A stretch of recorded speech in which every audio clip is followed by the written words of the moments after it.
চাকরিহারাদের অনশন প্রত্যাহার, যোগ্যদের চাকরি ফেরানোর দাবিতে অনশন, 4 দিন অনশন প্রত্যাহার এবং চাকরিহারাদের জেলায় গণস্বাক্ষর কর্মসূচি। চাকরিহারাদের আদালতের নির্দেশ মেনে আন্দোলন চলবে।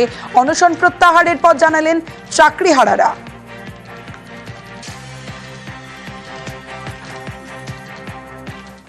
আগামী 15ই এপ্রিল পিআই আমাদের ওএমআর এর কপি আমাদের হাতে তুলে দেবে।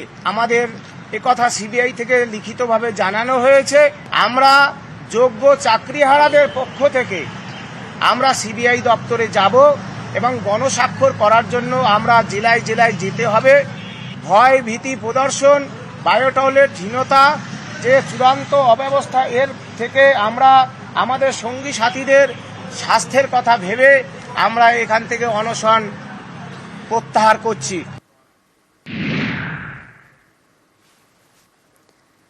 জেলা থেকে সরাসরিতে বা জেলার অন্যান্য খবরের দিকেও নজর রাখবো।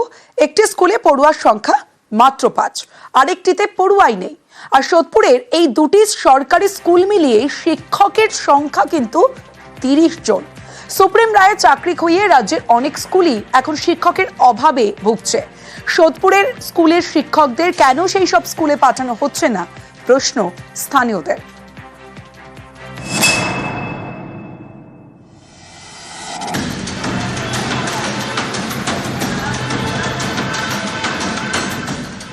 স্কুল আছে, ক্লাসরুম আছে, সেই ক্লাসরুমে তালা, কারণ একজন পড়ুয়াও নেই। এ ছবি উত্তর 24 পরগনার সোদপুরের সরকারি স্কুলের। সোদপুরের HB টাউন, এখানেই ভুবনেশ্বরী গার্লস স্কুল 5 থেকে 12 পর্যন্ত পড়ানো হয়। এই স্কুল এখন পড়ুয়া শূন্য, সেখানে শিক্ষিকা 19 জন।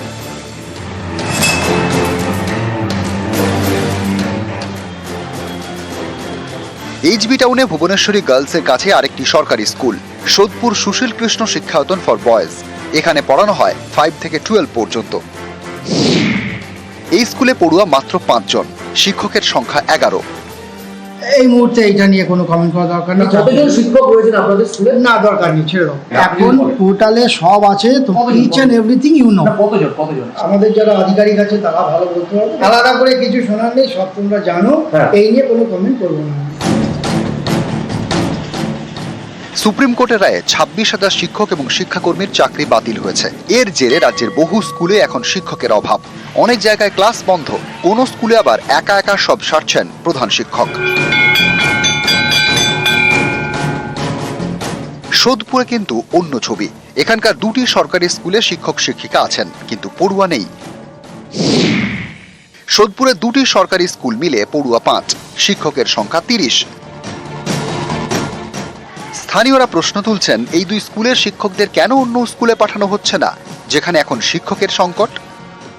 এই স্কুলে তো স্টুডেন্ট নেই, নামমাত্র স্টুডেন্ট, কিন্তু শিক্ষকরা আসছে, সময় কাটিয়ে চলে যাচ্ছে। এই শিক্ষকদের যদি অন্যত্র কোনো স্কুলে পাঠানো হয় তাহলে ওই স্কুলের পঠন পাঠনগুলো খুব সুবিধা হবে। বহু স্কুলের টিচারের অভাবে ক্লাস বন্ধ হয়ে যাচ্ছে, অথচ এখানে টিচাররা দিনের পর দিন, বছর পর বছর বসে বসে মায়না নিচ্ছে। এটা খুব দৃষ্টিকটু। সরকারের কাছে আবেদন করছি এই টিচারগুলোকে বিভিন্ন স্কুলে ডিস্ট্রিবিউট করে দেওয়ার জন্য।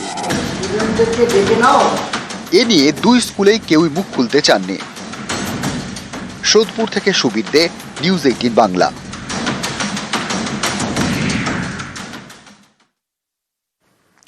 জেলা থেকে সরাসরিতে বা 3 জেলার 3 সমস্যার খবর আপনাদের দেখাবো। রাস্তা নিয়ে 3 জেলায় 3 সমস্যা। উত্তর দিনাজপুরে ব্রিজ আছে, কিন্তু ব্রিজে ওঠার রাস্তা নেই। কোচবিহারে মাঝপথে থমকে গিয়েছে ব্রিজের কাজ। আর বাঁকুড়ায় ভাঙা কংক্রিটের ব্রিজ সারাতে ল্যাপা হয়েছে মাটি, তার উপর দিয়ে চলছে ঝুঁকির যাতায়াত। দেখুন,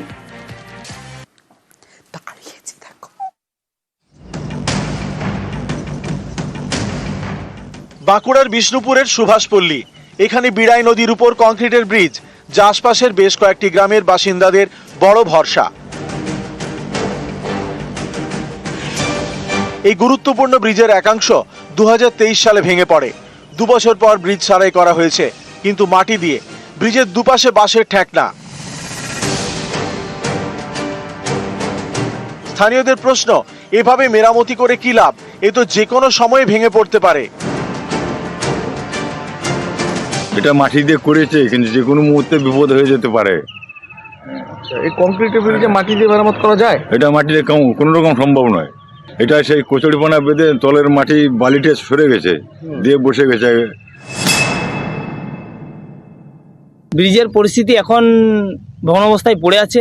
এই মুহূর্তে আমাকে পঞ্চায়েত বলার সাথে সাথে আমরা বলেছি প্রাথমিকভাবে যাতে চলাচল করতে পারে, কোনো মানুষের অসুবিধা না হয়, সেই জন্য আমরা রাস্তাটা করে দেওয়ার ব্যবস্থা করেছি গ্রামের লোককে বলে। এখন পর্যন্ত ম্যানুয়ালি আমাদের খরচা হয়েছে 8 থেকে 10 হাজার টাকার মতো। ডিএম থেকে শুরু করে এমএলএ সাহেব থেকে শুরু করে দেখে গেছে, এটার উপর অনেক গুরুত্ব দিচ্ছে। উত্তর দিনাজপুরের ইসলামপুর, এখানে মরুয়া গাঁওয়ে সিরিয়ানি নদীর উপর ব্রিজ। এই ব্রিজের বয়স 10 বছর। ব্রিজের স্বাস্থ্য ভালো, কিন্তু 10 বছরেও এই ব্রিজে ওঠার রাস্তা হয়নি, ফলে ঝুঁকি নিয়েই চলছে যাতায়াত। সমস্যা এখানে ব্রিজতে উঠতে অসুবিধা আছে, লোকটা উঠতে পারতেছে না। মানে উঠতে পারছে না কেন? কি কারণটা কি? মাটি নাই, সাইডে মাটি দেয় নাই, রাস্তা হয় না নাকি? রাস্তা হয় নাই। বর্ষাকালে লোকটুকু যাইতে পারে না, জল থাকে পুরা। ব্রিজটা টেবিলের মতো দাঁড়ায় আছে। 10 বছরেও ব্রিজের অ্যাপ্রোচ রোড তৈরি হয়নি, ফলে অনেকে এই ব্রিজ দিয়ে যাতায়াত করতেই পারেন না। তাদের মুরুয়া গাঁও থেকে ইসলামপুর যেতে হয় প্রায় 25 কিলোমিটার ঘুরে। না, ব্লক প্রশাসন ওরা তো কইলেও এখন শুনতেছে না, ওরা শোনার কোনো ওদের দায় না। ওরা কয় দুই জায়গার ইয়েটা সমস্যা আছে দুইজনের, তো দুইজনের মধ্যে এখানে সমস্যাটা ওরা কই দিছে পারবো না এখন। জানাচ্ছি আমরা হায়ার অথরিটিকে, কারণ অ্যাপ্রোচের মানে যে লেন্থ আছে ওটা যথেষ্টই বড় আছে, দুদিকে অ্যাপ্রোচ হবে, তো সেটা গ্রাম পঞ্চায়েত বা পঞ্চায়েত সমিতির পক্ষ থেকে হবে না। আর যেহেতু ব্রিজের অ্যাপ্রোচ ওটা জেলা পরিষদেই জানাতে হবে। কোচবিহারের তুফানগঞ্জের ধলপল, এখানে রায়ডাক নদীর উপর ব্রিজ তৈরির কাজ শুরু হয় 2019 সালে। উত্তরবঙ্গ উন্নয়ন দপ্তর এই কাজ শুরু করে। বছর দেড়েক চলার পর কাজ বন্ধ, আজও তৈরি হয়নি ব্রিজ।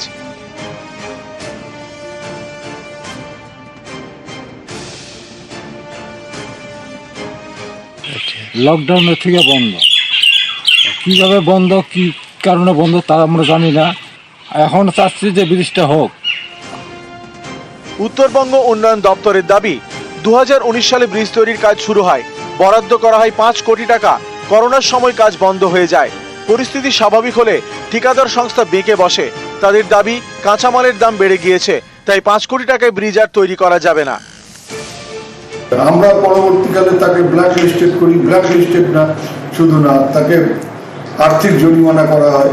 সে সারেন্ডার করে যে আর কাজ করবে না।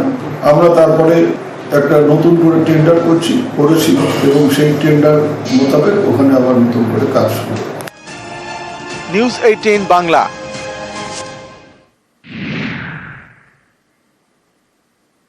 আচ্ছা বলুন তো, পুকুর বললেই আপনাদের চোখে কি ভাসে? জল ছবি? কিন্তু জলপাইগুড়ি জয়ন্তী পাড়ায় অন্য ছবি।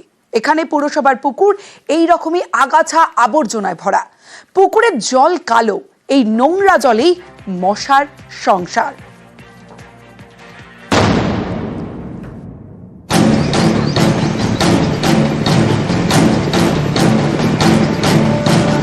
কচু গাছ আগাছায় ভরা, দূর থেকে জল দেখাই যায় না, কাছে গেলে বোঝা যায় এটা পুকুর। পুকুরে আবর্জনা, পুকুর পাড়েও আবর্জনা, দুর্গন্ধের টেকা দেয়। কারো ব্যক্তিগত নয়, এটা জলপাইগুড়ি পুরসভার পুকুর। সেই পুকুরেরই এমন হাল। যত নোংরা সব এখানে ফেলানো হয়। সন্ধ্যা হইতে হইতে যা মশা লাগে আমাদের।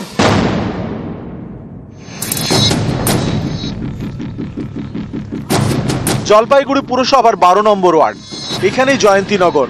একদিকে জলপাইগুড়ি হাই স্কুল, আরেকদিকে সোনালী গার্লস স্কুল, মাঝে পুকুর, তাই এর নাম হাই স্কুল পুকুর। এই পুকুরে এখন জলের থেকে আবর্জনা বেশি। একসময় পুরসভার এই পুকুরে মাছ চাষ করা হতো। 2001 সালে পুকুর ঘেরার জন্য পিলার তোলা হয়, কিন্তু পুকুর ঘেরার কাজ সম্পূর্ণ হয়নি। এখন সেই পুকুর আবর্জনায় ভরা। স্থানীয়রা বলছেন 2 দশক ধরে এই পুকুরের সংস্কার হয়নি। পুকুরটা আগে ভালো ছিল স্যার, এখন পুকুরটা পুরো যত জন্তি পড়া কাঁচরা আছে ওগুলা ফেলা হয়, পরিষ্কারও হচ্ছে না। কাউন্সিলরকে বললে কাউন্সিলরও শুনে না। পুরনো পুকুর, আগে মাছ চাষ হতো, এখন তেমন জলই নেই। অল্প জল, কালো জল, পুকুরের জলে মশার ঘর। সন্ধ্যার পর থেকে পুরা মশা হাঁটতে পারি না, মুটি জ্বালাই, ডিমের খোল জ্বালাই, তাও মশা পালায় না। আমরা সারা রাত্রি ঘুমাতে পারি না, এখানে থাকতেও পারি না রাত্রিবেলা করে। আমাদের কাজ প্রায় সম্পন্ন, শুধুমাত্র এখন ফিনান্সিয়াল বিটটা বাকি আছে। ফিনান্সিয়াল বিটটা আসলেই আমরা টেন্ডার ইস্যু করব। চেয়ারম্যান, ভাইস চেয়ারম্যান সহ গোটা পৌরসভা তৎপর এই কাজটার জন্য, কারণ এটা বহু বছরের সমস্যা। জলপাইগুড়ি থেকে শান্তনু কর, নিউজ 18 বাংলা।